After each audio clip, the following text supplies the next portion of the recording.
বিশ্ব পর্যটন দিবস যথাযোগ্য মর্যাদায় এবং আনন্দঘন পরিবেশে দিবসটি সারা দেশে উদযাপন করা হচ্ছে।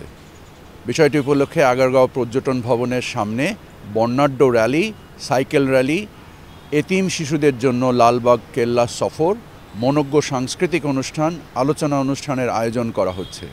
আপনারা সকলে আমন্ত্রিত। এবছর দিবসটির প্রতিপাদ্য ট্যুরিজম অ্যান্ড সাস্টেনেবল ট্রান্সফরমেশন। দিবসটি শুধু উদযাপনের মধ্যে সীমাবদ্ধ না রেখে আমরা দায়িত্বশীল এবং অন্তর্ভুক্তিমূলক কার্যক্রম গ্রহণ করেছি। আমাদের পর্যটকদের ভ্রমণ আনন্দময় ও নিরাপদ করার জন্য আমরা tour operator, travel agency, hotel, motel, resort সকলের জন্য একটি আচরণবিধি প্রণয়নের মাধ্যমে দায়িত্ব নির্ধারণ করেছি। বিশ্ব পর্যটন দিবসের এই দিনে আমি সকল পর্যটন পিপাসুদের নিজ দেশ জানার জন্য বেশি বেশি করে দেশ ভ্রমণের জন্য উদাত্ত আহ্বান জানাচ্ছি।